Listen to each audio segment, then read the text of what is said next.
Hello friends and welcome to sleepy classes in your few minute series, जहाँ पे हम बहुत ही कुछ इंपॉर्टेंट कॉन्सेप्ट्स एंड चीज़ें जो कि न्यूज़ में रही हैं उनको आपको डिटेल में एक्सप्लेन करते हैं to help you in your exam. अब आज का जो मुद्दा है काफ़ी एक पॉलिटिसाइज्ड मुद्दा है, right. People have a lot of opinions on it, but यहाँ पे अपनी ओपिनियन साइड पे रख के हम एक एकेडमिक डिस्कशन कैरी आउट करेंगे on the question of MSP, your minimum support price, right. अब बहुत सारी चर्चा यहाँ पे चल रही है जहाँ पे वेरी इंपॉर्टेंटली फार्मर्स प्रोटेस्ट कर रहे हैं एंड डिमांड कर रहे हैं दैट सिर्फ रिपील तक ऑफ द 3 फार्म लॉज जो कि बहुत कंटेस्टेड रहे थे, that is not enough, but what they are demanding is a legal statutory backing, a law जो कि उनको गारंटी करता है ये MSP या मिनिमम सपोर्ट प्राइस। ठीक है, तो ये जो मिनिमम सपोर्ट प्राइस के रिगार्डिंग डिस्कशन है बहुत इंपॉर्टेंट हो सकती है आपके एग्जाम के पर्सपेक्टिव से। Now this is something to remember. कई बार हम सोचते हैं कि ऐसे कॉन्सेप्ट सिर्फ GS3 में आएंगे, बट नहीं, you have to understand farm, green revolution, agriculture से रिलेटेड चीजें, GS2 का भी जो है एक बहुत इंपॉर्टेंट कंपोनेंट है एंड इससे जुड़े क्वेश्चंस, इससे जुड़े जो कुछ इश्यूज हैं वो GS2 में भी पूछे जा सकते हैं पॉलिटी एंड गवर्नेंस में।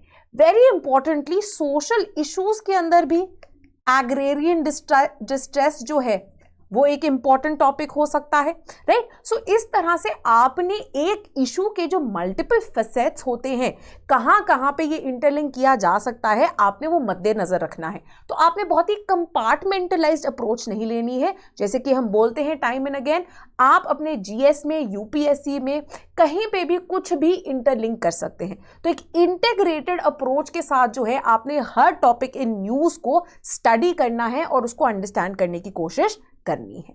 ठीक है, तो चलिए बढ़ते हैं हम अपने आज के डिस्कशन की तरफ।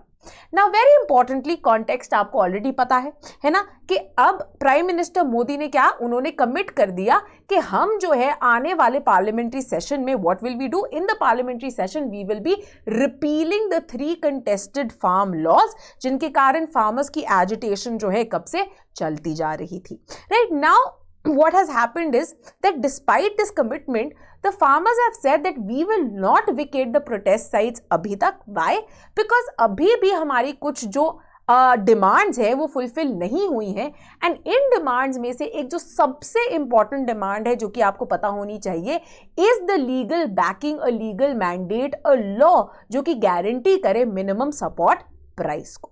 ठीक है, अब मिनिमम सपोर्ट प्राइस आपने सुना होगा, अगर आपने नहीं सुना है तो यहां पे हम आपको बता देते हैं मिनिमम सपोर्ट प्राइस क्या है। Now as the term itself suggest कर सकता है, मिनिमम सपोर्ट प्राइस ये एक bare minimum support safety net की तरह देखा जा सकता है।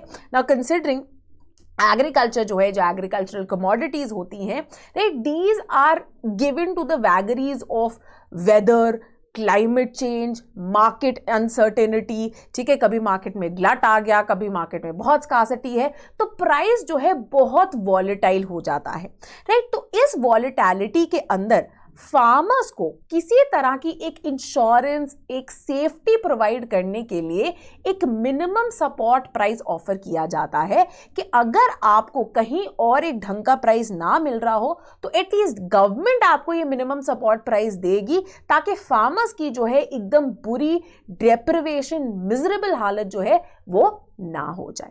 ठीक है, तो ये होता है आपका minimum support price. Now very importantly ये मिनिमम सपोर्ट प्राइस की हिस्ट्री क्या है, एवोल्यूशन कैसे हुई, किस तरह से ये Indian agriculture and Indian polity के अंदर इतना एक डिस्कस टर्म हो गया, इतना एक इमोटिव इशू बन के जो है ये उभर के आ गया है। Now much like a lot of things, MSP also has its roots in colonial times.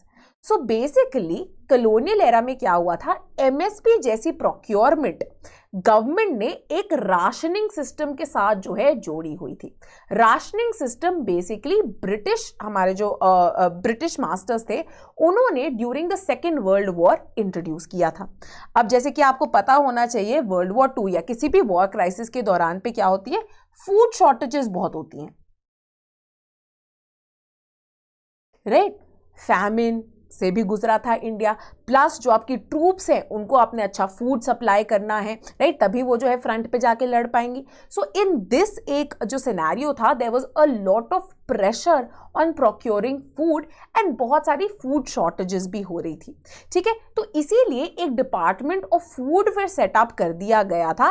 And after independence क्या हुआ, ये जो डिपार्टमेंट ऑफ फूड 1942 में सेटअप किया गया था, इसको एक मिनिस्ट्री ऑफ फूड बना दिया गया था पोस्ट इंडिपेंडेंस, ठीक है। अब राशनिंग सिस्टम एमएसपी से क्या रिलेटेड है? अब अगर आपने कोई चीज राशन में खरीदनी है, अगर गवर्नमेंट ने राशन सप्लाई करना है, वो प्रोक्योर किससे करेंगे? फार्मर्स से प्रोक्योर करेंगे। गवर्नमेंट खुद तो पैदात नहीं कर रही है कोई क्रॉप्स एक्सेट्रा की, है ना, फार्मर्स कर रहे हैं। तो फार्मर्स से अगर उन्होंने कुछ चीज प्रोक्योर करनी है, वो उनको एक सपोर्ट भी देंगे, उनको एक प्राइस भी बताएंगे कि इस प्राइस पे जो है हम आपसे ये क्रॉप्स जो हैं, ये जो सीरियल्स हैं या जो भी है, वो हम आपसे खरीद रहे हैं। तो इस तरह का सिस्टम पहले ही कॉलोनियल एरा में to combat the food shortages in second world war शुरू हो गया था। अब यही सिनेरियो जो है after independence also was carried forward. Now you have to understand that post independent India के अंदर भी पॉपुलेशन प्रेशर काफी था, रिसोर्स क्रंच था, and you have to understand that इस दौरान पे हमारे एग्रीकल्चर सेक्टर पे काफी ज्यादा स्ट्रेस था, because we weren't even producing enough to feed our own people, ठीक है। एंड इसके कारण even in the larger global context India को काफी ज्यादा प्रेशर्स को टैकल करना पड़ रहा था।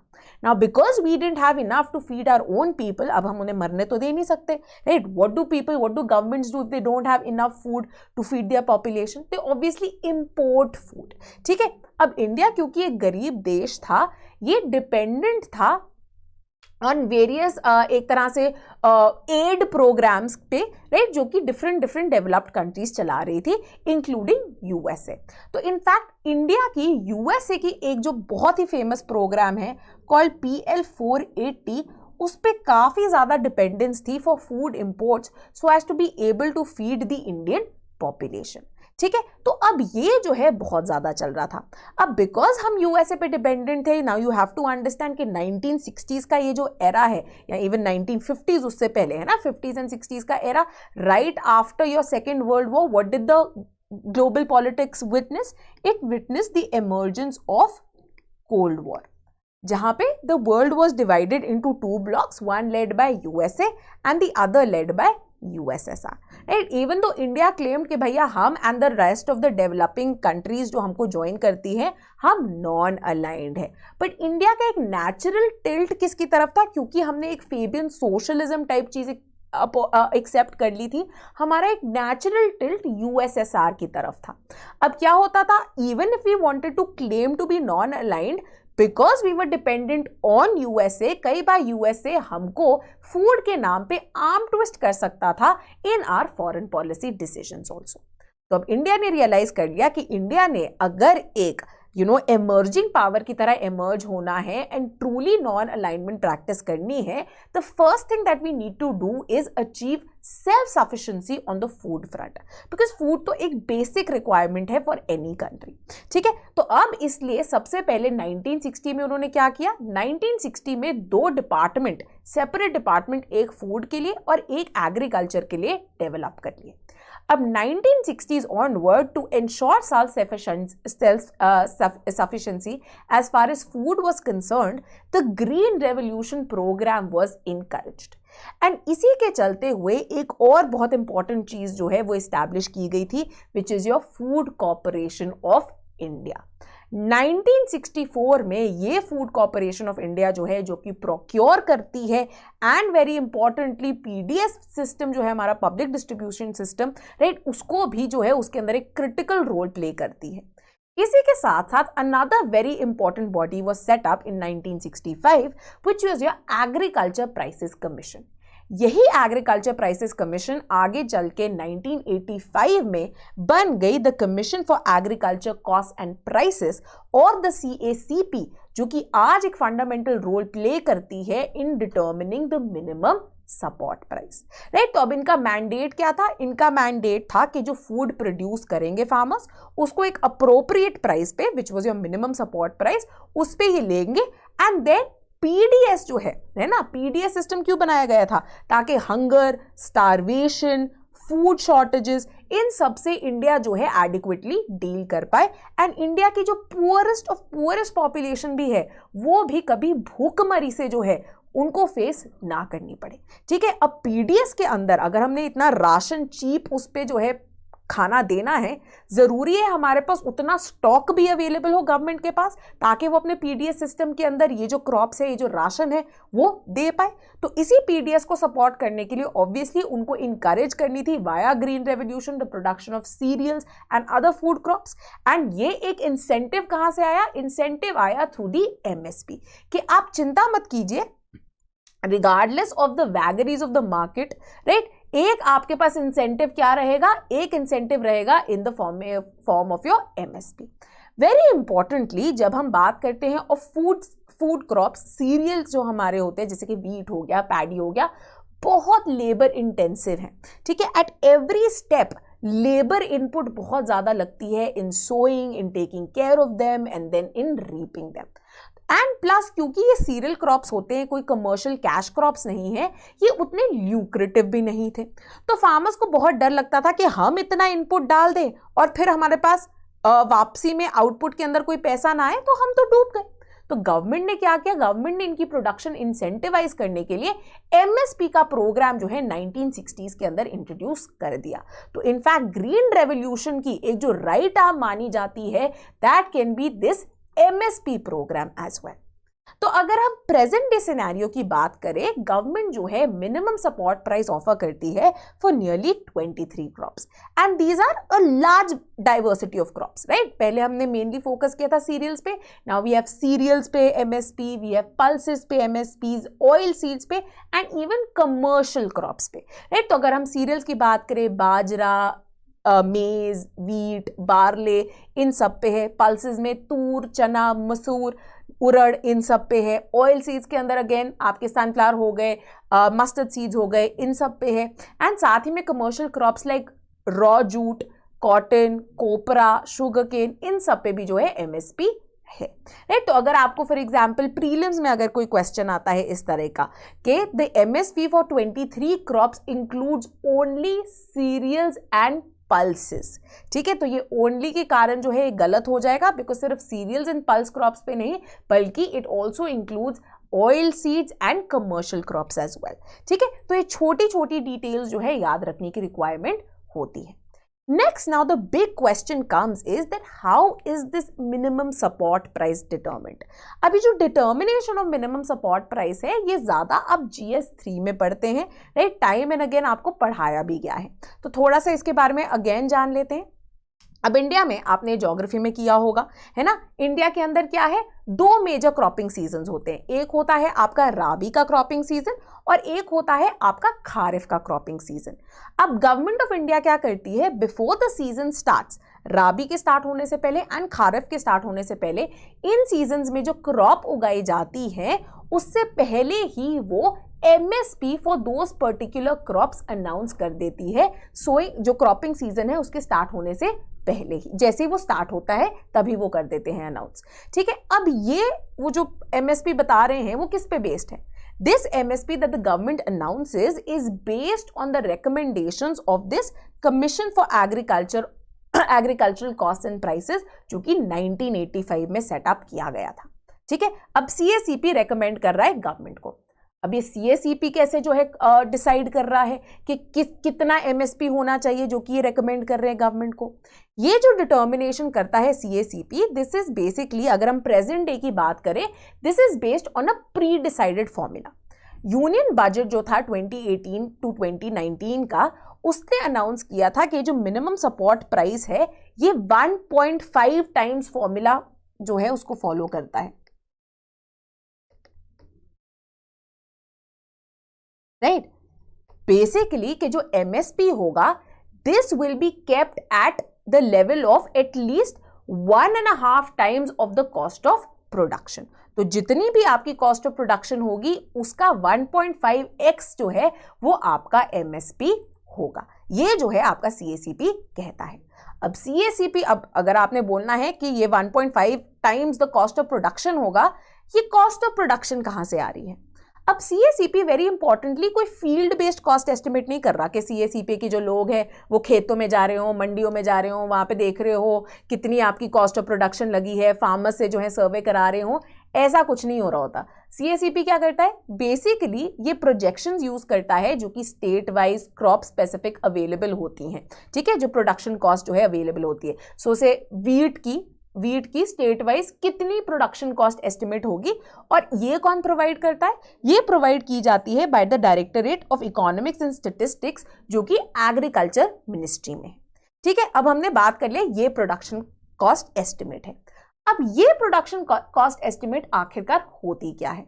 Now this is the little confusing part, कई बार प्रीलिम्स में इसके अंदर आ भी जाता है। नाउ वेरी इंपॉर्टेंटली आपको इकोनॉमिक्स में कराया गया है, GS2 के पर्सपेक्टिव से मैं आपको मोटा मोटा समझाऊंगी, ठीक है, क्योंकि यहाँ पे भी इसकी इंपॉर्टेंस है। बट अगर आप इसके बारे में और डिटेल्स में जानना चाहते हैं, ऊपर कार्ड लगा दिया होगा, आप उस वीडियो पे जाके जो है क्लिक कर सकते हैं और इसके बारे में डिटेल में जान सकते हैं।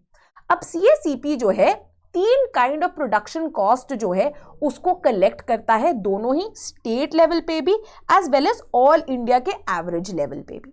दिस इंक्लूड्स वेरी इंपॉर्टेंटली, सबसे पहले इज द A2 कॉस्ट, ठीक है। A2 से अलावा एक A1 भी होती है, राइट, बट बेसिकली A2 तक आते आते A1 के अंदर वो जोड़ दी जाती है, ठीक है। तो ये होती है, ये कवर करती है सारी पेड आउट कॉस्ट, बेसिकली जितने आपके इनपुट्स लगे होते हैं, राइट, जो कि इनकर किसके द्वारा किए गए होते हैं? फार्मर द्वारा। बेसिकली फार्मर ने तो खर्चा किया है, राइट। इन कैश भी हो सकता है, ये इन काइंड भी हो सकता है, राइट। तो ये जो है ना, सीड्स पे खर्चा, फर्टिलाइजर पे, पेस्टिसाइड पे, हायर्ड लेबर पे, बुलक कार्ट्स पे, ये बेसिकली आपका A1 होता है, ठीक है। इरिगेशन हो गया, ये सब आपका A1 होता है। A1 के अंदर जब हम ऐड कर देते हैं ये लीज्ड इन लैंड को, लीज्ड इन लैंड क्या होता है कि कई बार जो फार्मर्स हैं उनके पास ऐसा भी हो सकता है कि खुद का लैंड ना हो, या फिर खुद का लैंड हो बट जैसे कि इंडिया में स्मॉल एंड मार्जिनल फार्मर्स हैं, वो लैंड जो है थोड़ा छोटा हो तो दूसरों से वो ठेके पे भी ज़मीन ले लेते हैं, ठीक है, और उस पे जो है वो एग्रीकल्चर कैरी आउट कर रहे होते हैं।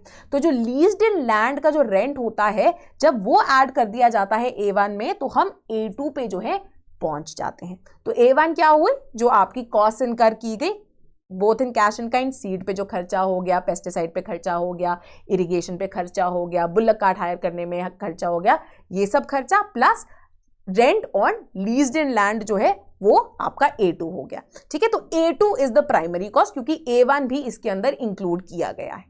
देन उसके बाद वेरी इंपॉर्टेंटली एक और चीज आ जाती है, एक और चीज क्या आ जाती है? A2 प्लस FL, ठीक है। इसका मतलब क्या है? A2 जो यहां पे हमने देख लिया था, प्लस उसके अंदर आपकी value of unpaid family labour. Basically मैं फार्मर हूं, ठीक है, मेरा बहुत सारा खर्चा हुआ to grow crops on a land. Now imagine कीजिए कि मेरे 2 बेटे भी हैं, ठीक है, जो कि मेरी फार्म में हेल्प कर रहे हैं। अब क्योंकि मेरे बेटे हैं वो क्रॉप्स मेरे साथ उगा रहे हैं, चांसेस आर ऑब्वियसली मैं उनको पर मंथ कोई सैलरी नहीं देती हूँ, राइट। बट अगर मेरे बेटे instead of helping me raise these crops कहीं बाहर जाके कुछ काम कर रहे होते, किसी फैक्ट्री में काम कर रहे होते, किसी सर्विस इंडस्ट्री में काम कर रहे होते, तो उनको कोई सैलरी मिल रही होती है ना। तो ये जो अनपेड फैमिली लेबर की कॉस्ट है, इसको भी ऐड कर दिया जाता है। अब C2 जो है सबसे ज्यादा कॉम्प्रिहेंसिव कॉस्ट मानी जाती है, विच इंक्लूड्स ये फैमिली लेबर ऑल्सो जो अनपेड वैल्यू है, प्लस इसके अंदर एक और चीज आ जाती है आपकी B1 प्लस B2, ठीक है। ये B1 B2 क्या है? B1 सबसे पहले है इंटरेस्ट, जो कि आप फिक्स्ड कैपिटल एसेट्स पे फोरगो कर रहे हो। Fixed capital assets minus land, excluding land. इसका मतलब क्या हुआ? किस तरह के फिक्स कैपिटल एसेट्स, किस तरह के कैपिटल एसेट्स जो है आपके पास हो सकते हैं? कैपिटल एसेट्स अब हो सकते हैं फॉर एग्जांपल से आपने ट्रैक्टर खरीदा, अब ट्रैक्टर कोई सस्ता तो आता नहीं है ना, ट्रैक्टर में भी आपने से 15 लाख रुपए खर्च कर दिए ट्रैक्टर लेने के लिए, या कंबाइन लेने के लिए, या हार्वेस्टर लेने के लिए। अब वही instead of buying those farm equipment, अगर वो पैसा जो है आपके बैंक में पड़ा होता तो आप उसके ऊपर कुछ इंटरेस्ट अक्रू कर रहे होते, है ना। तो अब instead of accruing that interest, you spent it on this capital asset, चाहे वो ट्रैक्टर हो, कंबाइन हो, जो भी हो, तो आपका वो इंटरेस्ट तो गया है ना, तो इसकी जो कॉस्ट है वो B1 में इंक्लूड कर दी जाती है। B2 क्या होता है? Rental on owned land. अब जो मेरा प्लॉट है उसके ऊपर मैं खेती कर रही हूं, है ना, अब अगर मैं खेती नहीं कर रही होती, लैंड एक बहुत प्राइस्ड एसेट है specially in a country like India, मैं उसको रेंट पे चढ़ा सकती थी, किसी और को दे सकती थी, तो उसकी एक रेंटल वैल्यू है, I am losing out on that, है ना, तो B2 जो है उसको अकाउंट करता है। तो C2 बेसिकली एक बहुत कॉम्प्रिहेंसिव प्रोडक्शन कॉस्ट हो जाती है जिसके अंदर A2 एंड FL के अलावा ये B1 B2 भी जो है वो इंक्लूड कर लिए जाते हैं to formulate C2, which can be seen as the most broad-based, the most comprehensive production cost. ठीक है, अब हमें various kinds of production cost समझ में आ गई। अब हमने देखना है कि कौन सी प्रोडक्शन कॉस्ट जो है वो CACP कंसिडर करता है इन डिटर्मिनिंग द MSP जो कि दिया जाएगा फार्मर्स को। ठीक है, एंड इसी से जुड़ी है फार्मर्स की रीजन फॉर डिसअपॉइंटमेंट ऑल्सो।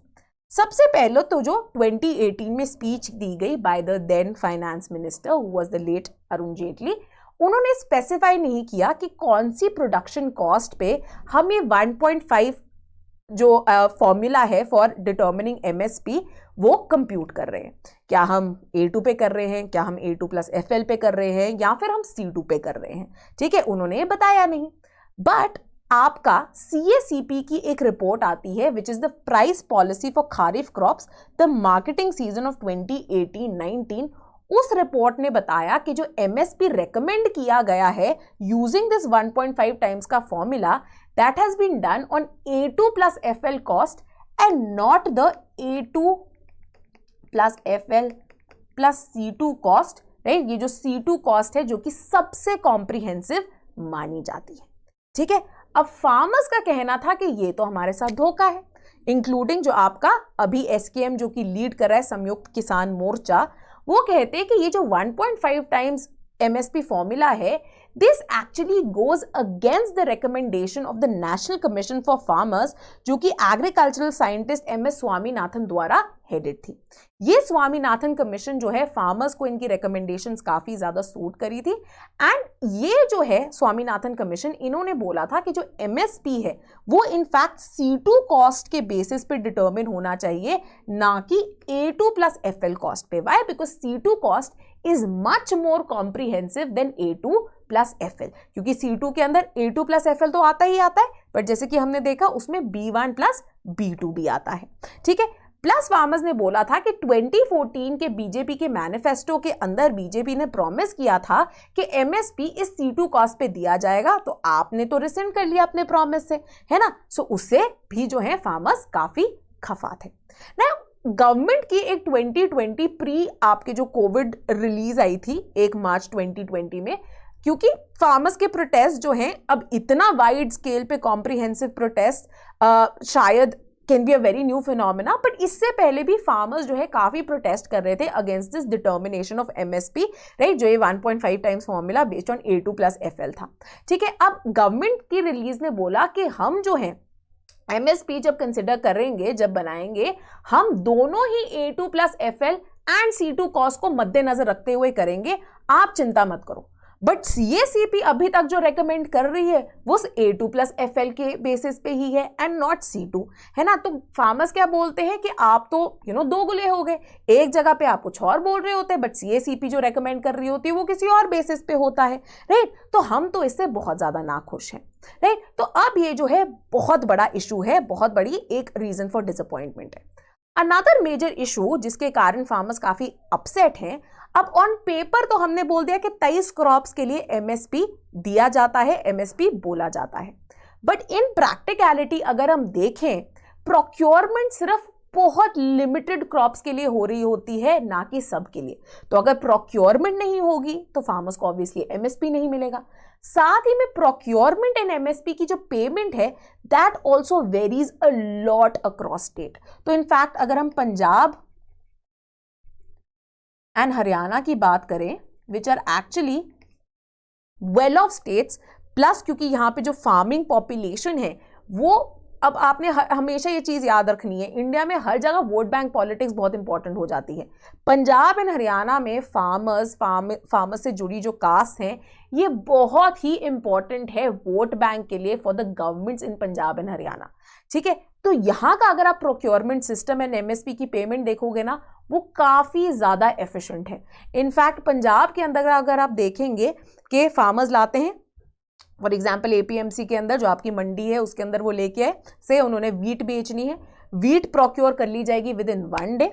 ठीक है, उसके अगले दिन जो है पूरा उसको भेज दिया जाएगा जिस बफर में वो जाना है, एंड उसके बाद जो है आपके फार्मर के अकाउंट में जो है एमएसपी भी पहुंच जाएगी। राइट, तो इतनी ज्यादा जो है एक एफिशिएंट रैपिड सिस्टम है because farmers are so important in the states. However in other states अगर हम देखें, फॉर एग्जाम्पल अगर हम बिहार की बात कर लें, इस तरह की जो procurement and provision of MSP जो है वो बहुत इनएफिशिएंट है एंड फार्मर्स को काफी ज्यादा सफर करना पड़ता है। तो बहुत ज्यादा वेरिएशन है अक्रॉस स्टेट्स। एक final reason, massive reason and जो मेन रीजन है प्रोटेस्ट का, वो क्या है कि एमएसपी इवन दो अनाउंस किया जाता है for every cropping season by the government every year, they are not legally required to do the same. So MSP might have a political backing but it does not have a legal backing. Political backing, why? Because farmers very important for vote banks. People have to win elections, है ना, तो farmers को हम ना खुश नहीं कर सकते। And MSP एक बहुत emotive issue है which can move them, which can move a huge chunk of population. But there is no legal basis, there is no law जो कि guarantee करता है कि government ने हर साल for every cropping season एक MSP गारंटी करना है फार्मर्स को। ठीक है, अगर एक लीगल बैकिंग आ जाएगी, ठीक है, अगर फार्मर्स कहते हैं एक लॉ आप ले आइए, लो, वो कहते हैं या तो मेन एक इशू ही उनका ये था कि ठीक है आप अगर ला रहे थे वो 3 लॉज को, कहाँ पे मेंशन्ड है कि आप पीडीएस नहीं हटाएंगे या आप एमएसपी नहीं हटाएंगे। ठीक है, वो कहते हैं कि अगर लीगल बैकिंग मिल जाएगी मिनिमम सपोर्ट प्राइस को, तो गवर्नमेंट को मैंडेटरीली कंपल्सरीली परचेज करनी पड़ेगी कोई भी प्रोड्यूस जो कोई भी फार्मर लेकर आता है कि आप प्लीज ये एमएसपी पे खरीद लीजिए क्योंकि मेरा जो सामान है कहीं और इससे बेटर प्राइस पे नहीं बिक रहा। साथ ही में ये जो प्रोक्योरमेंट है उन्हें हर स्टेट से करनी पड़ेगी एंड फॉर ऑल 23 क्रॉप्स जिन पे एमएसपी जो है डिक्लेयर किया जाता है, अनाउंस किया जाता है। ठीक है, सो ये मेन रीजंस है जो कि अपसेट कर रहे हैं फार्मर्स को। Now MSP, right, even though इसके बहुत सारे बेनिफिट्स हो सकते हैं, it's not like the MSP system is also devoid of its own issues, its own challenges, its own hurdles. Right, अब क्या क्या वेरियस इश्यूज है जो कि सराउंड करते हैं एमएसपी को। ना सबसे पहले इज द आइडिया जो कि government time and again highlight करती है कि अगर हम परसेंटेज ऑफ फार्मर्स देख ले जो कि एमएसपी पे अपना प्रोड्यूस सेल कर रहे हैं, वो इनफैक्ट एक बहुत ही मिनिस्क्यूल परसेंटेज है। तो 2012-2013 की जो एक रिपोर्ट आई थी of the national sample survey organisation, जो हमारा एनएसएसओ है जो कि डेटा इसके रिगार्डिंग कलेक्ट करता है, उस रिपोर्ट ने पॉइंट आउट किया दैट लेस देन 10% फार्मर्स जो हैं एमएसपी पे गवर्नमेंट को अपना प्रोड्यूस बेच रहे हैं। मतलब 90% फार्मर्स को तो बेटर प्राइस मिल रहा है मार्केट से। And in fact, a lot of government people say that current estimates की अगर हम बात करें तो it's only 6% of the farmers जो कि MSP based procurement system पे उनका एक्सेस है। ठीक है, तो अब गवर्नमेंट का क्या कहना है कि जरूरत ही नहीं है, MSP मेनली एक इमोटिव इशू है। फार्मर्स जो प्रोटेस्ट कर रहे हैं, a lot of them might not even be selling their produce at MSP, but एक बहुत ही इमोशनल इशू है। अगेन हमारी नेचर होती है पीपल की, रिस्क अवर्स होते हैं, तो चाहे हम अभी नहीं बेच रहे हो बट हमें एक गारंटी चाहिए होती है कि कभी अगर बेचना पड़ गया तो ये चीज जरूर होगी। ठीक है, सेकेंडली एक और इशू जो कि पॉइंट आउट किया जाता है as a problem with MSP based procurement system is कि ये डिपेंडेंट है, जो इसकी वर्किंग है इज डिपेंडेंट ऑन मिडिलमैन, जैसे कि जो आपके आरटीआईज होते हैं, कमीशन एजेंट, एंड बहुत सारी रेड टेपिज्म जो कि आपकी मंडीज की फंक्शनिंग एपीएमसीज को सराउंड करती है, जिसके लिए जो है फार्म लॉज भी लाए गए थे। ठीक है, लास्टली एंड वेरी इंपॉर्टेंटली जो एक अनदर इशू है एमएसपी बेस्ड प्रोक्योरमेंट सिस्टम में कि द काइंड ऑफ वेरिएशन और द स्क्यूड नेचर, हमने ऑलरेडी ये ऊपर पॉइंट आउट कर दी थी दैट वेर एज इन से पंजाब एंड हरियाणा की जब हम बात करेंगे जहाँ पे रिलेटिवली बेटर हालत है, बेटर जो है कंडीशन है, स्टेटस है फार्मर्स का, वहां पे almost they contribute to almost 90% of the annual procurement. तो पूरे इंडिया में जो एमएसपी बेस्ड प्रोक्योरमेंट होती है उसमें से 90% कहां से हो रही है? पंजाब एंड हरियाणा से हो रही है। एंड जो बाकी स्टेट्स है वहां पे फार्मर्स जो है are in a much more disadvantaged position. But on the flip side farmers in Punjab and Haryana तो यही बोल रहे थे, वो बोल रहे थे that when bad days befall us at least हमारे लिए the MSP is standing there. तो instead of other people also improving their status, का ये ना हो जाए कि farmers in Punjab and Haryana उनकी कंडीशन भी डिटोरिएट कर जाए like farmers in other state. ठीक है, तो ये कुछ पॉइंट्स है from both the sides. Now, why is there so much skepticism towards the government? अब ऐसी बात तो है नहीं कि पहले लॉ एग्जिस्ट कर दिया था और इस गवर्नमेंट ने हटा दिया, लॉ तो कभी भी नहीं एग्जिस्ट करता था। तो इतना ज्यादा एक डाउट क्यों है, इतना ज्यादा डर क्यों है surrounding this issue right now? Now, this stems from certain reports and committees जो कि इस गवर्नमेंट के previous tenure and during this time भी जो है आई थी। Now, the first committee that came was 2014 की आपकी शांता कुमार कमेटी, जिसने एफसीआई के रिगार्डिंग, आपका जो पब्लिक डिस्ट्रीब्यूशन सिस्टम था उसके रिगार्डिंग बहुत सारी रिकमेंडेशंस दी थी। अब यहां पे the point to remember, PDS and MSP are intrinsically linked to one another, है ना। गवर्नमेंट क्यों प्रोक्योर करती है? पीडीएस में बेचने के लिए।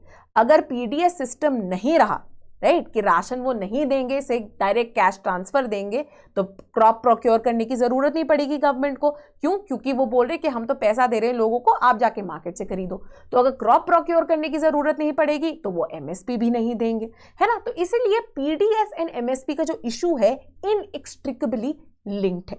सो if anything happens to PDS, the spill over effect will happen on MSP. अब शांता कुमार कमेटी ने क्या बोला था?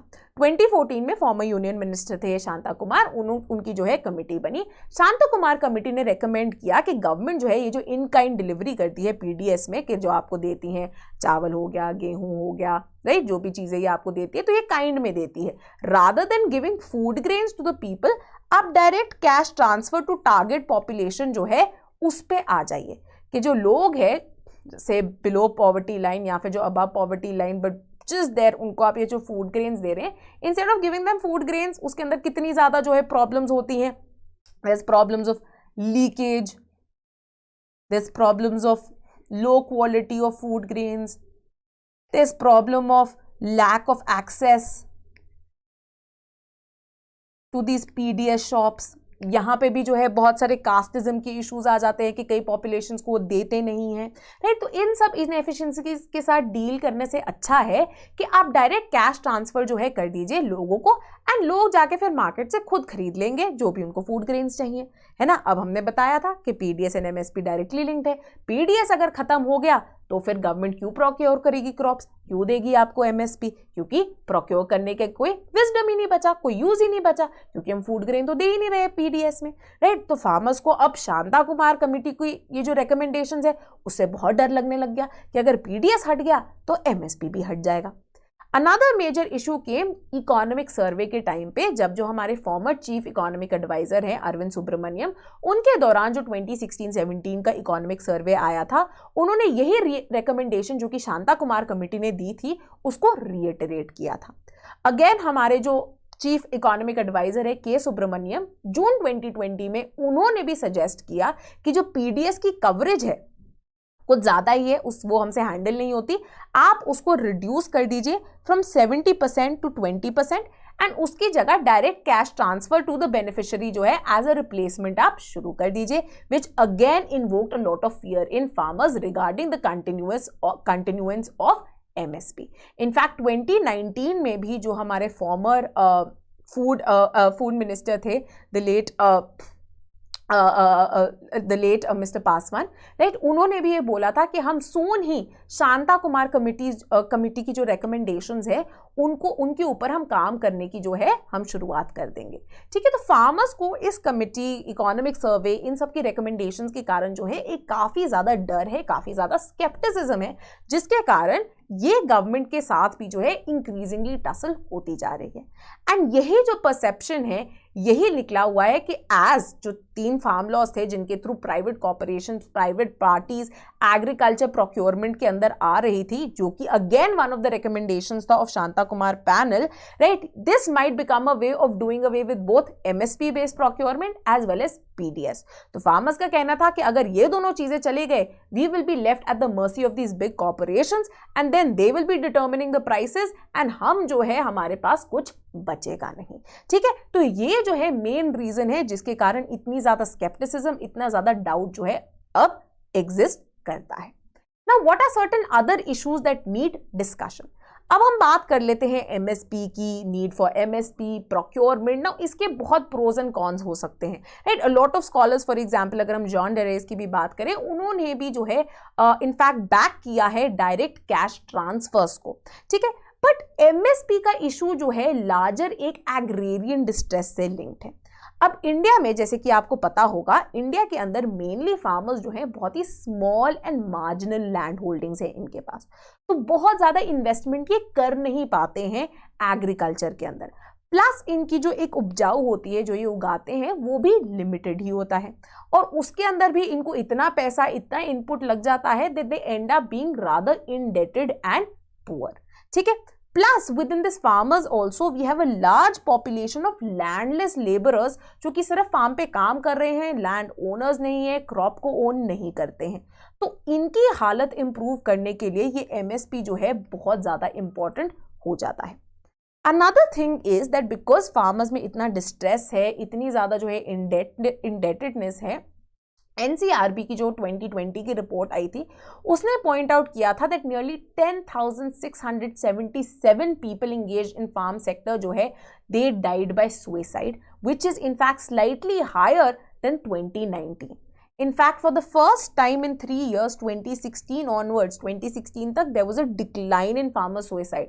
But now पहली बार जो है there has been an increase in the number of farmers committing suicide. इसके अंदर farmers भी है, agricultural laborers भी हैं, and this accounts for nearly 7% of all suicides in the country.